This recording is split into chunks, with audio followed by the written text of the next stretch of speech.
Okay, building the Bumble Bee. The first thing we're going to do is prepare the cores for gluing things together. They're going to come in a block like this, square 2 inch. What we want to do is need to trim them down. So first thing to do is just mark the excess leading or in front of the leading edge. We just want to mark and we want to cut that off. Okay, just get rid of it. And that way the core will just slide in and out. Once you well, the core comes out anyway. Once you get that leading edge or the front part cut off, then just take your knife blade and slice right down the leading edge to make a top and bottom. Okay, because what we want is the bottom part is what we're interested in, because that's the part that's machined accurate.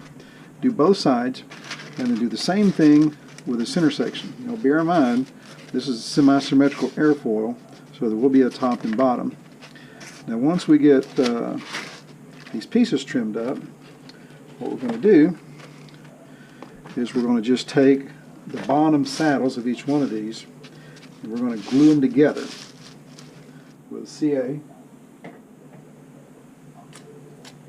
and some kicker. And we'll put a piece of wax paper underneath that, but we're going to glue these together to make a saddle in order to build the wing core in. Okay, now the wing saddles, the bottom wing saddles are glued together. We're going to glue the wing pieces together. Make sure you got them sitting in there correctly. Remember, this is a semi-symmetrical wing section. And here's the center section and the wing panel. Okay. Now this center section has got a little piece on the tail right there. We want to cut that off. Okay. And then, very simply, we're going to take a piece of wax paper so we don't glue it to the wing saddles. And it helps if you slot this a little bit. Right there a little bit. And now, just be real careful when you put them in. You want to put them in and hold it in the wing saddle because that'll keep it straight. Make sure to line the panels up.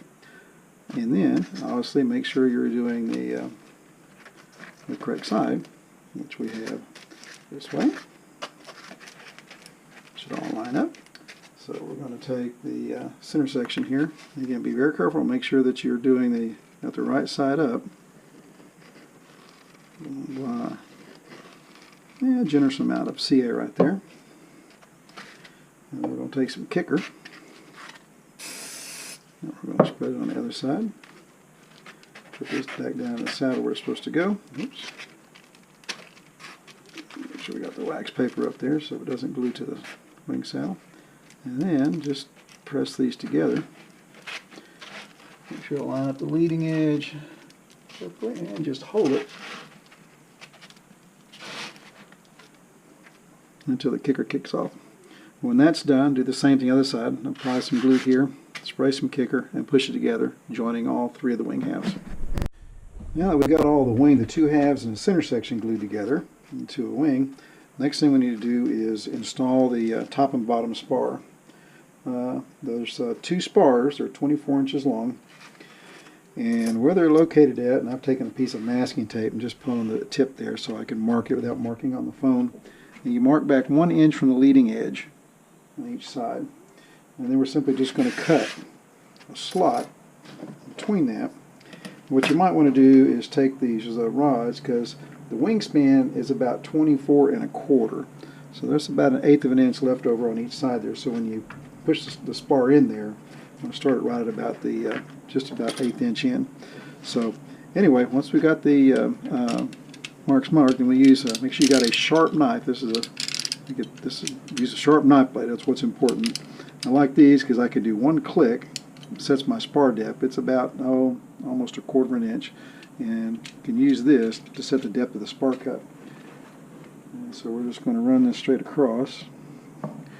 We're going to line up these two right there, and then very simply just going to push our knife blade down there.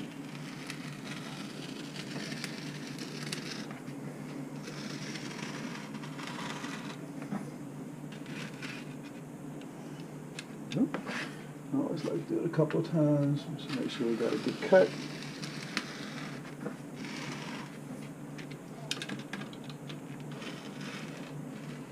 That's all the way in. There we go.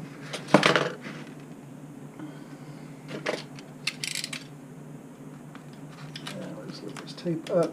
I like to leave it like on there. Just lift it up and just leave it on there right where I'm going to put the spar in so I can see where to start putting the glue in.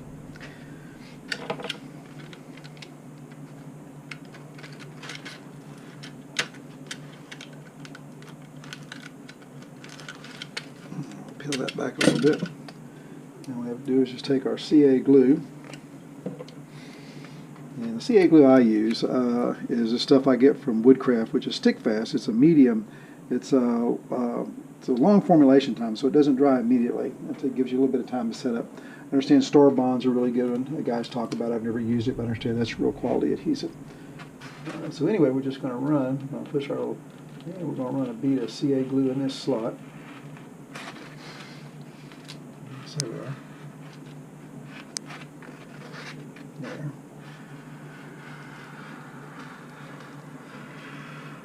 Looks like it was sliding out of the slot, and actually it wasn't. There we go. Wipe off the excess. And push our spar down in there. And we want to make sure it goes all the way down in there. And it's not kind of firm. And just push it in until it's at the bottom of the slot.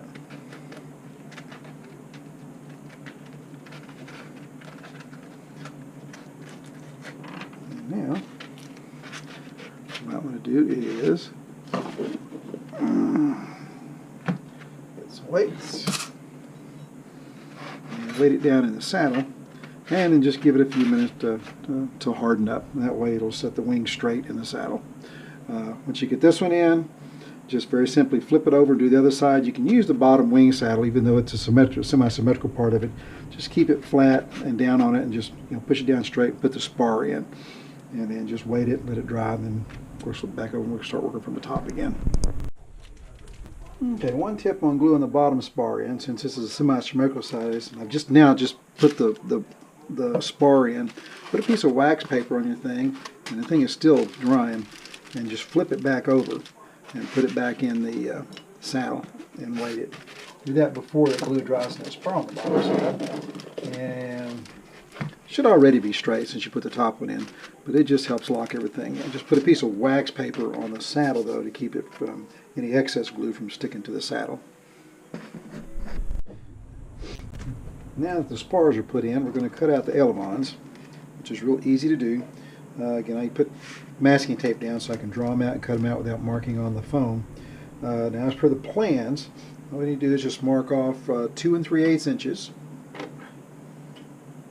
from the inner root right here over, and then make this 6 inches long. The elevon is 6 inches long. And then, using a triangle, 90-degree thing, just make sure to line this up perpendicular to the trailing edge, draw some straight lines, and then they're 1 1/4 inch wide, so we just marked up 1 1/4 and we drew a line. Now cutting these out is really straightforward and it's really simple. Just a couple things to keep in mind. One is you're going to make sure to have a sharp knife, and the way to verify you got a sharp knife is take a piece of scrap foam and just lightly cut into it with your knife blade. If it slices nice and easily, you're good to go.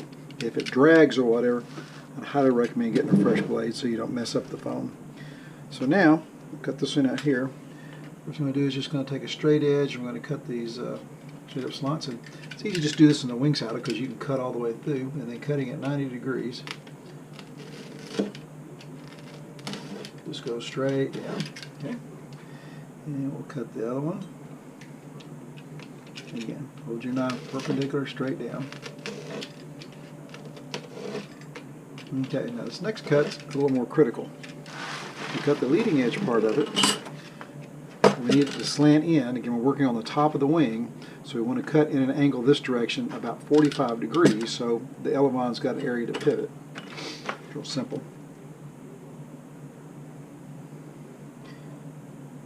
Let's line this up right on the mark, and then starting here, angle the blade about 45 degrees inwards, and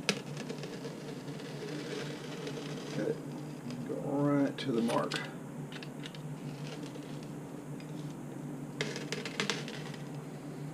Now, when you remove this, it's probably not going to fall out because you need to usually bring the corner pieces up.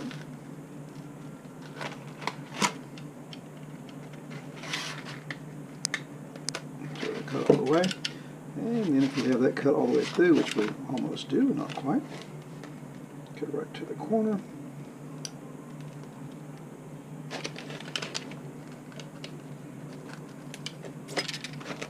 Keep working until the elevon, until it falls out.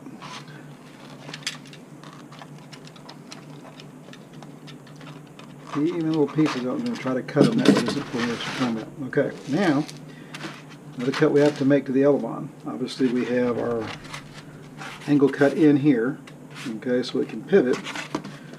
So now, what we need to do is we need to cut the front face of this elevon flat. So just put your elevon flat on your workbench, line this up straight down that line again, and taking your blade, cut it 90 degrees to the table.